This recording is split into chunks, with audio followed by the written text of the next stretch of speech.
आगे बढ़कर काम करें। हमारे लिए ब्राह्मण समाज कभी भी समाज के रक्षा के लिए पीछे कम नहीं है। हमें यही सिखाया गया, जहाँ भी कहीं प्रॉब्लम हो, समस्या हो, उस समस्या का हम कोऑपरेशन से होता है, प्यार से होता है, बाबा से होता है, मिलजुल कर होता है, अकेले नहीं होता। इसलिए ब्राह्मण सभा जब भी इसको कोई जरूरत पड़े तो हम भाई आपके साथ इस पद्धति में खड़े हैं। और अब जब क्या हो, आप हमें हमारी यथा योग्य, जिस योग्य भी हम समझते हो, मैन पावर की, मनी पावर की, कैसे हमको चाहिए, हम अपनी तरफ से पूरी कोशिश करेंगे उसमें सहयोग देने की। अब मैं अपने हो जाता है, तो इसलिए थोड़ा सा डिले कर दिया। बाकी उनकी पर्सनल प्रॉब्लम भी एक रीजन थी कि हमें डिले करना पड़ा, वो ज़्यादा बड़ा होता था। तो जल्दी पूरा हो जाएगा, कोशिश करेंगे इसी साल के अंदर स्थापना करा दी जाए।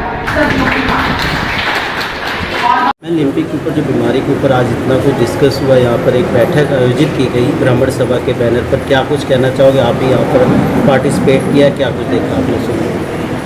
जी, मैं ये कहना चाहती हूँ कि गौ माता हमारे धर्म में उनको सबसे उच्च स्थान दिया गया है। उनके अंदर 33 करोड़ देवी देवताओं का वास है और उन्हें हम अपने भगवान की तरह मानते हैं। आज उन गौ माता पे संकट आया है और ये जो बीमारी है, लंपी बीमारी, ये बहुत सी गौ माता को अपना शिकार बना रही है। ना कि उन्हें सिर्फ शारीरिक दुख पहुँचता है इससे, बल्कि डेथ बहुत सारी गौ माता की हो रही है। तो पूरे इंडिया में ये बीमारी फैल रही है। तो इसके प्रति जागरूकता नहीं थी पहले, सोशल मीडिया से ही पता चलना शुरू हुआ कि गौ माता के अंदर ऐसी बीमारी फैलती जा रही है। तो अवेकनिंग होने में थोड़ा समय लगता है। तो इसलिए जब हमें अब सोशल मीडिया में बहुत हर तरफ गौ माता की इस बीमारी का जिक्र हो रहा है और आसपास गौशाला में देखने पर, सड़कों पे देखने पर हमें पता चल रहा है कि सीरियसली गौ माता इस बीमारी का शिकार होती जा रही है।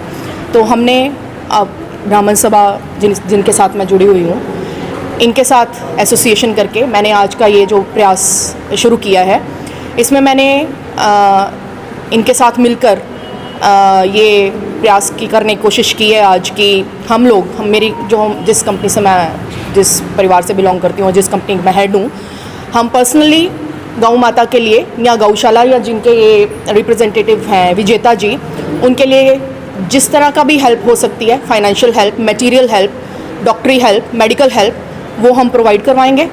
और सेकेंडली जो हमारा ये प्लेटफॉर्म है ब्राह्मण सभा का, इनके सभी अधिकारियों को और सभी मेंबर साहिबान को और जितने भी यहाँ पे आए हैं इनके अटेंडीज़, उनको मैंने ये रिक्वेस्ट की है कि आप लोग अपने अपने स्तर पर ज़रूर कुछ ना कुछ प्रयास करना शुरू करें ताकि हम अपना गौधन बचा सकें। हर इंसान अपने अपने स्तर पर छोटा छोटा प्रयास करेगा तो भी हम बहुत हद तक गौ की सेवा कर पाएंगे और गौ को इस भयानक बीमारी के ग्रास से बचा सकते हैं। और सेकेंडली मैंने वैद्य साहब जी से ये शेयर भी की अपनी फीलिंग कि अगर गौ सेवा कमीशन, उनके हेड या फिर हमारे एमएलए साहब, जो हमारे इलाके के एमएलए साहब हैं कुलवंत जी, या हमारे स्टेट के मिनिस्टर जी हैं, चीफ मिनिस्टर हैं भगवंत मान जी, अगर उन तक भी पहुंचना पड़ा तो हम पहुंचकर गौ माता की सेवा में अपना तन मन धन लगाने के लिए ज़रूर प्रयास करने शुरू करेंगे। आज ही मैंने इनसे ये बात की है और कमिटमेंट करती हूँ कि किसी भी जगह पर जाने के और यहाँ पहुँचने के लिए मुझे जो भी करना पड़ेगा मैं ज़रूर करूँगी। फाइनेंशियल हो, मॉरल सपोर्ट हो या किसी भी तरह की सपोर्ट हो, मैं अपनी कंपनी की तरफ से ये आज आश्वासन देती हूँ। और इसके अलावा मैं ये चाहूँगी कि जैसे ये ऑर्गेनाइजेशंस हैं, गौ ग्रास सेवा समिति, जो ऑलरेडी गौ के लिए बहुत ऊंचे स्तर पर उनको बचाने के लिए, उनकी डेली की नीड्स पूरी करने के लिए, उनकी सेवा करने के लिए बहुत प्रयास कर रही हैं, बहुत प्रयत्न कर रही हैं, इनकी तो सराहना है बहुत ज़्यादा और बहुत ही अच्छा प्रयत्न है इनकी तरफ से। मैं इनको ये भी कहना चाहूँगी कि अगर ये भी हमारे साथ, क्योंकि ये तो ऑलरेडी ऑर्गेनाइजेशन को हेड कर रहे हैं, हमारे साथ इस प्रयास में एसोसिएट करके और भी कोई किसी तरह का हमें गाइड कर सकते हैं, हमें बता सकते हैं कि कैसे इस प्रोजेक्ट को आगे कंटिन्यू कर सकते हैं, परस्यू कर सकते हैं, तो हम ज़रूर इनके साथ एसोसिएशन करना चाहेंगे। और बाकी मेरे सभी स्टेट के लोगों से, हमारे देश के लोगों से, हमारे इलाके के लोगों के, डिस्ट्रिक्ट के लोगों से यही अपील है हाथ जोड़ के कि प्लीज़ हिंदू धर्म के लोगों को तो मैं ज़्यादातर सनातनियों को ये हाथ जोड़ के प्रार्थना करूँगी कि प्लीज़ आगे आएँ। हमारी फैमिली हमारे लिए सबसे ऊपर है, लेकिन प्लीज़ इस गौधन को बचा लीजिए, क्योंकि जो गौधन इन्होंने बताया कि अपने ऊपर उन्होंने बीमारी ले ली है और जो इंसान पर बीमारी आनी थी, जो हमारे ह्यूमंस पर बीमारी आनी थी, वो गौ माता ने अपने सिर ले ली। तो वो जो उन्होंने डेंजर अपने ऊपर लिया है उसको बचाने का सर्वप्रथम प्रयास हमें करना पड़ेगा, और ये हमारा बेसिक मॉरल जो है रिस्पॉन्सिबिलिटी बनती है। और इसके लिए डेफिनेटली अपना पक्का मन बनाओ और आगे आओ। ये नहीं मैं तो अपने घर के कामों में बिजी हूँ, मैं बच्चे को ये करना है, मेरे को ये जॉब पे जाना है। ज़रूर टाइम निकालो, आगे आओ, अपने अपने स्तर पर प्रयास करो, तो हम गौ माता को ज़रूर बचा लेंगे, अपने धर्म को बचा लेंगे। Thank you so much. वो एक सवाल है कि जो लोग डेयरी फार्मिंग का काम करते हैं शहर में, वो दूध निकालने वगैरह के बाद इनको छोड़ देते हैं गौधन को सड़कों पर होता है, जैसे इन्होंने जिक्र किया कि रेडियम लगाया जा रहा है, उनके गले में लगाया जा रहा है, उन लोगों के खिलाफ कोई कार्रवाई की जो दूध निकालने के बाद उनको लवारी छोड़ दिया जाए? नहीं, वो देखिए बहुत सी ऑर्गेनाइजेशंस और हमारी एडमिनिस्ट्रेशन, हमारे डिस्ट्रिक्ट की भी और हमारे स्टेट की भी प्रयास करती है रोज़मर्रा के उस पर आप ले लीजिए, प्रयास करते हैं अपने अपने स्तर पर कैसे लोगों के खिलाफ कार्रवाई हो सके। लेकिन क्या है कि हम जड़ तक नहीं पहुंच पा रहे, क्योंकि ये फार्मर्स जो हैं वो दिन में गौ माता को अपने घर ले जाते हैं और उनका दूध निकालते हैं और शाम को सड़कों पर छोड़ देते हैं। तो वो इन्वेस्टिगेशन को जो है कहीं ना कहीं उसमें लैप्स है, इसलिए हम लोग उन तक पहुंच नहीं पाते। हमारा इंफ्रास्ट्रक्चर जो है मे बी वो ज़्यादा इसको ध्यान नहीं दे पा रहा है या इग्नोर कर रहा है, या फिर हमारे सिस्टम में इंफ्रास्ट्रक्चर में कुछ लैक है, तो हम इन लोगों तक अच्छे से पहुंच नहीं पाते। लेकिन मेरे ख्याल से गवर्नमेंट जो है वो अपने अपने स्तर पर ज़रूर ऐसी कुछ ना कुछ प्रयास ज़रूर कर रही है कि वो इन लोगों तक पहुँचे और इनको अवेकनिंग करे, जागरूकता बनाए कि ऐसे गौ माता के साथ आप ना करिए, उनके साथ ऐसा व्यवहार ना करिए। पर मैं जो पर्सनली कहना चाहूँगी कि जब अगर मेरी मुलाकात हमारे डिस्ट्रिक्ट के मोहाली के कुलवंत जी उनसे होती है या फिर भगवंत मान जी तक पहुंचने का अगर मुझे मौका मिलेगा, तो मैं उनसे ये बात डिस्कस करूंगी कि इस चीज़ को कैसे रोका जा सकता है। क्या हम लोग एज ए आम आदमी, क्या हम आपके सिस्टम के थ्रू इस चीज़ को रोक पाने में हैं? आप सोचते हो, या आप हमें गाइड कीजिए कि हम कैसे इस चीज़ को रोक सकें ताकि हम गौ माता का अनादर ना हो। हमारे बहुत ही सहयोगी मैडम आबा बांसल परिवार से जो KFT की MD है, उनका मुझे मैसेज आया कि भाई हम ये आपके प्लेटफॉर्म के माध्यम से ये करना चाहते हैं। तो मैंने उस समय विजेता से निकू जी से, जो हमारी गौशाला के प्रेसिडेंट हैं मोहाली और लाउली सर, मोहाली और चंडीगढ़ के, और इनको जो इनका जो है समूह, इनसे रिक्वेस्ट की कि भाई क्योंकि ये जो समस्या है ये गौधन से रिलेटेड है और ये गौओं की सेवा कर रहे हैं, इनको ज़्यादा मालूम है, इसलिए हमने इनका सहयोग मांगा कि आपके लिए ये मीटिंग की ऑर्गेनाइज की जा रही है ऑन द प्लेटफॉर्म ऑफ ब्राह्मण सभा, तो आप आइए। तो ये लोग आए, इन्होंने विस्तार से जो गौ माता है उसके गौधन के बारे में बताया। लोग तो सारे जानते हैं, लेकिन कभी कभी समय से जागरूक करने की ज़रूरत होती है। जैसे आजकल बहुत भयंकर बीमारी गौधन में चल रही है, उसको कैसे रोका जाए, लोगों का सहयोग कैसे प्राप्त किया जाए, सभी जो हम इन्होंने तरीके हैं वो लोगों को बताए कि अपने अपने घरों में रहकर, अपने महलों में रहकर आप अपने इलाके की गौ माता को, गौधन को कैसे बचा सकते हैं, उसका क्या प्रयास कर सकते हैं।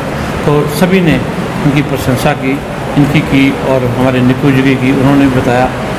और अब हमारे जो मुख्य मेहमान मैडम बाबा बांसल थे, उन्होंने हर मदद इनकी करने के लिए बोला, चाहे लोकल लेवल पे हो, चाहे एडमिनिस्ट्रेशन लेवल पे हो, चाहे मुख्यमंत्री लेवल पे हो।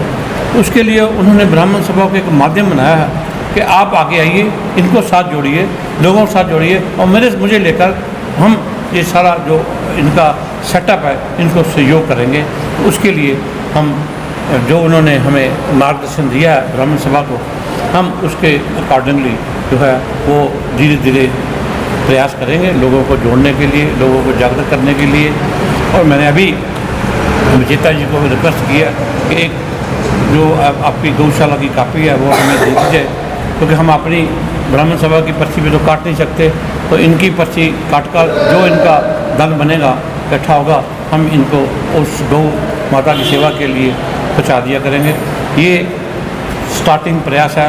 आगे फिर उन्होंने कहा मैं MLA से मिलकर बात करती हूँ, एडमिनिस्ट्रेशन से मिलकर बात करती हूँ, तो इनका भी सहयोग मांगा है कि CM साहब से हम मिलेंगे, आप अपनी क्या क्या समस्या हैं, क्या क्या चाहते हैं आप, उसमें हम वो बैनर के नीचे, ब्राह्मण सभा के बैनर के नीचे हम उनको सीएम साहब को मिलेंगे। तो ये आज हमारा मेन मकसद था इस मीटिंग का। मैं सबसे पहले श्री वी.के. वैद्य जी का बहुत आभारी हूँ, जिन्होंने स्वयं आगे आकर हमारी ऑर्गेनाइजेशन से संपर्क किया कि हम लोग गौ सेवा में आपका सहयोग करना चाहते हैं। और जो इनके चेयरमैन हैं श्रीमती आभा बंसल जी, और उनके साथ इन्होंने हमारी मीटिंग कंडक्ट की ताकि पूरे ब्राह्मण समाज को हम जो अब तक गतिविधियां चल रही हैं हमारे द्वारा गौ सेवा के लिए, हमने उनकी जानकारी ब्राह्मण सभा के माध्यम से सारे समाज को दी। और उसके बाद एक आम व्यक्ति इस लंपी डिजीज़ के समय में क्या सहयोग कर सकता है, इसके बारे में हमने सारी जानकारी दी। और जिस प्रकार आभा जी ने हमें बोला कि आपको फाइनेंशियल हेल्प चाहिए, मेडिसिन्स की हेल्प चाहिए या किसी भी प्रकार की मदद चाहिए, एडमिनिस्ट्रेशन से मदद चाहिए, तो वो हमारे साथ खड़ी हैं। इस समय जैसे गौ माता के लिए कष्ट है और गौ माता ने ही पूरे संसार का कष्ट अपने ऊपर ले रखा है, तो हम सबका समाज का एक फ़र्ज़ है कि हम आगे आएँ और अपने स्तर पर जो गौ माता के लिए कर सकते हैं वो करें। तो इन सब बातों के निमित्त ये आज का जो सारा कार्यक्रम था, इसके लिए मैं पूरी ब्राह्मण सभा, इनके सहयोगी सारी कमेटी का विशेष आभार करता हूँ कि इन्होंने विशेष चिंता करके जो गौ माता के लिए आज का प्रयास किया। और यह एक सफल प्रयास है क्योंकि इनके द्वारा जो आश्वासन हमारी समिति को, गौरा समिति को दिए गए हैं, और वो सब गौ माता के लिए आगे मददगार होने वाले हैं। एक चीज़ और बताइए कि लोगों के अंदर कि अगर किसी गाय को या गौ माता को इस तरह की बीमारी है तो उसका दूध लेना चाहिए नहीं, क्या आपने रिसर्च में देखा हुआ है, ऐसा क्या आ रहा है? भाई साहब, इसके ऊपर जितना एनिमल हस्बेंड्री डिपार्टमेंट है, डॉक्टर्स हैं, उनकी रिसर्च ये कहती है कि गाय का दूध अगर हम बॉयल करके लेते हैं तो उसमें ऐसा कोई भी कंटेंट नहीं आता। मतलब वो हम जो ह्यूमंस हैं गाय का दूध बॉयल करके ले सकते हैं। तो इसमें ऐसा कोई भी भ्रम नहीं होना चाहिए आम समाज को कि इसके दूध में कोई चीज़ आ जाती है या कोई ऐसा पदार्थ आ जाता है, वायरस आ जाता है। तो बॉयल करने के बाद कोई भी ऐसा बैक्टीरिया वो ख़त्म हो जाता है। बॉयल करने के बाद दूध बिल्कुल जो है शुद्ध है, उसको आम इंसान ले सकता है। ये बीमारी सिर्फ गाय में या किसी और जानवर में भी अभी तक मतलब पाई जा रही है, और इसके फैलने का थोड़ा सा कारण क्या है? क्या कम्युनिकेशन डिसीज़ है ये? देखिए, जो अभी तक विषय समझ में आया है पूरे भारतवर्ष में, ये बीमारी जो आई है, ये डॉक्टर्स की रिसर्च ये कहती है कि पहले आज से 2-3 साल पहले ये बकरियों में बीमारी थी। तो जब ये गाय में ये बीमारी आई तो शोध हुआ, शोध के अनुसार ये निकल के आया कि ये वायरस जो है 95% जो है बकरी वाला ही वायरस है जो गाय में आया है। तो अभी केवल गाय में ही यह बीमारी है, और आगे किसी भी ह्यूमन को, जैसे हम लोग सेवा करते हैं, किसी ह्यूमन को या और किसी जीव मात्र को, प्राणी में यह वायरस नहीं है। ठीक है सर एक मैं नेताजी, जैसे गौसेवा की बात कर रहे हैं तो आवारा जो गौएँ चल रही हैं, क्या उनके लिए गौशाला में कोई जगह नहीं है? मैं आपको थोड़ी सी इसकी जानकारी दे देता हूँ। पहले तो जो आप शब्द प्रयोग कर रहे हैं आवारा नहीं है, बेसहारा है। हम लोग ही दूध पीते हैं और हम लोग ही इसको सड़कों पे छोड़ देते हैं अपने स्वार्थ निमित्त। आवारा ही है सर, बेसहारा नहीं है ना वो, अपने स्वार्थ निमित्त छोड़ देते हैं। तो आवारा शब्द की व्याख्या में जाऊंगा तो आवारा कहने का अर्थ है जो व्यक्ति का कैरेक्टर ठीक नहीं है, चाल चलन ठीक नहीं है, तो हमने तो इनको अपने स्वार्थ निमित्त बेसहारा कर दिया है।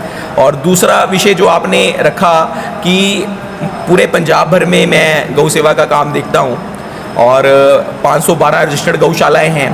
अगर आप किसी भी गौशाला में चले जाइए, अगर 200 गाय के रखने की जगह है तो वहाँ 400 गायें हैं। अर्थात अगर गौवंश जितना गौशालाओं में है उतना ही सड़कों पे हैं।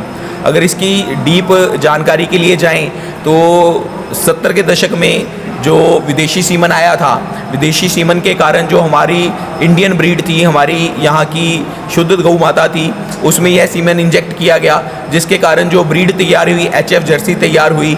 अगर एक गाय का जो जीवन काल है 25 साल तक का रहता है, तो जो इंडियन ब्रीड थी 20 से 25 साल तक वो दूध देती है। आज तक 23 हुए जो है गौ माता का रिकॉर्ड भी है। गुजरात की गायें हैं जिसमें 23 बच्चे उन्होंने दिए हैं। तो पर जो ये जर्सी ब्रीड है 2 से 3 सुए ही सूती है। अर्थात अपने जीवन काल में 3 से अधिक बच्चे नहीं देती है और 3 साल ही दूध देती है। तो दूध ना देने के कारण, आर्थिक तंगी के कारण किसान इनको सड़कों पे छोड़ देते हैं। तो इसके लिए सरकारें भी प्रयास कर रही हैं, कुछ काम भी हुए हैं, पर ये एक युद्ध स्तर पर काम करने की ज़रूरत है। जितनी भी गौचरांध भूमि है, अगर हम उसकी गणना कर लें और गौवंश की गिनती की गणना कर लें तो अनुपात में जो गौचरांध भूमि है वो बहुत ज़्यादा है। तो अगर सरकार इनिशिएटिव लेके गौचरांध भूमि खाली कर और नई गौशालाओं को बनाने का उपराला करे तो कोई भी गौवंश जो है सड़कों पे नहीं आ सकता। और दूसरी बात है, इन सब कामों को चलाने के लिए हम लोग काउ असेस दे रहे हैं जो 9 आइटमों पे सरकार द्वारा लगाया गया है। इन से बेअंत पैसा जो इकट्ठा हो रहा है, अगर सरकार की मंशा बन जाए कि मैंने गौ सेवा के लिए काम करना है तो गौचरांध भूमि खाली करवा के NGOs जो अच्छा काम कर रही हैं उनको हैंड ओवर कर दे। और दूसरी बात, जो काउ असेस का पैसा आम समाज से लिया जा रहा है, इसका खर्च कर जो है गौवंश की सेवा संभाल के लगाए तो पंजाब की सड़कों पर एक भी गाय जो है आपको नज़र नहीं आएगी। ये मतलब हमारी सरकार से भी प्रार्थना है कि वो ब्राह्मण सभा के माध्यम से, जैसे आबा जी ने कहा कि हम CM साहब का टाइम लेके देंगे, तो ये महत्वपूर्ण विषय हैं जो CM साहब के साथ हम डिस्कस करेंगे।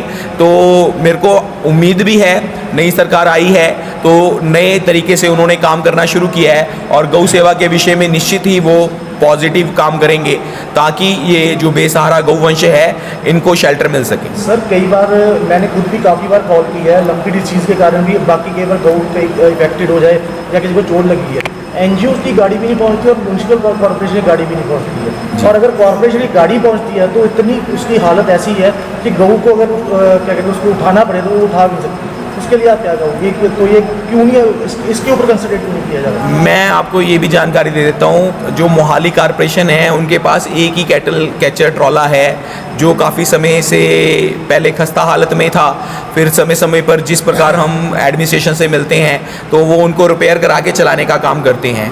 तो एक ट्रॉले से हज़ारों गाय को गौशाला में लेके आना संभव नहीं है। दूसरी बड़ी बात ये है कि गौशालाएं पहले ही ओवर क्राउडेड हैं। सर NGOs भी टाइम पे मैं वो भी बताता हूँ आपको। तो ओवर क्राउडेड हैं, तो अगर सरकार से हम उम्मीद करते हैं कि वो गौओं को पकड़े और शेल्टर में लेके जाए तो पहले उनको रखने के लिए जगह की उनको प्रबंध करने की ज़रूरत है, तभी वो लेके जा सकती हैं। मैं NGOs के बारे में बता देता हूँ जो ट्राई सिटी में काम कर रही हैं। 2 NGOs हैं, जैसे गौग्रा सेवा समिति के पास एक एम्बुलेंस है और एक एम्बुलेंस जो है मोगली एड वालों के पास एम्बुलेंस है जो निःशुल्क सेवा करते हैं। तो 2 एम्बुलेंसेस हैं मेरे पास। लंपी डिजीज़ से पहले जो हमारी कॉल रेट रहता था 5 से 6 कॉल्स रहती थी जिनमें एक्सीडेंटल, बीमार, जख्मी ऐसे गौवंश के लिए कॉल आते थे। पर अब वो कॉल रेट जो है लगभग दिन में 50 कॉल हमें ही आ रहे हैं। तो हमारी टीम में एक डॉक्टर हैं, एक ड्राइवर है, एक हेल्पर है, तो 3 लोगों की टीम चलती है। कॉल कैसे रहती है, एक मुल्लापुर से कॉल आ गई तो दूसरी न्यू चंडीगढ़ से कॉल आती है, फिर तीसरी कॉल आती है एरो सिटी से आती है, एक कॉल कुराली से आती है। तो हम 50 किलोमीटर का रेडियस कवर करते हैं। हम चाहकर भी 7 से 8 कॉल से ज़्यादा एक दिन में नहीं ले पाते हैं। और दूसरी बात यह है कि आज की बीमारी के समय में हज़ारों ही गौवंश सड़कों पे हैं जिनके लिए हम खुद भी कुछ कर सकते हैं, क्योंकि एलोपैथी में अभी तक इस का कोई इलाज नहीं आया है। तो छोटे छोटे काम, जैसे कोई गाय बीमार लग रही है तो जो जैसे पैरासीटामोल की गोलियां हैं तो 2 गोलियां जो हम लेते हैं खाने की चीज़ में, रोटी में, ब्रेड में डाल के हम उनको दे सकते हैं ताकि उसको फीवर ना आए। जो उसके जख्म हैं उनके ऊपर हल्दी छिड़क सकते हैं। 1 लीटर पानी की बोतल में 10 ml डिटॉल डालकर जो उसके जख्म हैं उनके ऊपर हम पिचकारी बना के छिड़काव कर सकते हैं, फुहारे से छिड़काव कर सकते हैं ताकि एंटीबायोटिक होता है डिटॉल और जख्म ना हो उनको। तो छोटे छोटे कामों से हम भी सहयोग कर सकते हैं। बाकी हम आने वाले समय में 2 विषय हम प्रमुख रूप से लेके चल रहे हैं। ट्राई सिटी में 24/7 कोई हॉस्पिटल नहीं है जो गौवंश के लिए सेवा का काम कर सके। सरकार के जो हॉस्पिटल हैं वो 9 to 5 चलते हैं, सैटरडे संडे ऑफ रहते हैं। तो हमने ये संकल्प लिया, पिछले 1 साल से हम प्रयासरत भी हैं। अलग अलग एडमिनिस्ट्रेशन के ऑफिसर से, सरकारों से हम मिले हैं और आम समाज से भी हम अपील कर रहे हैं कि कहीं ना कहीं व्यवस्था इनके लिए हमें जगह प्रोवाइड की जाए ताकि 24/7 हम हॉस्पिटल खोल सकें। और जैसे हमें अभी एम्बुलेंस चलाते 2 साल इस्तेमाल हो चुके हैं, तो अभी हम एक एम्बुलेंस और ऐड करने जा रहे हैं ताकि जो बढ़ी हुई कॉल्स हैं हम उनको कंपनसेट कर सकें। Thank you sir.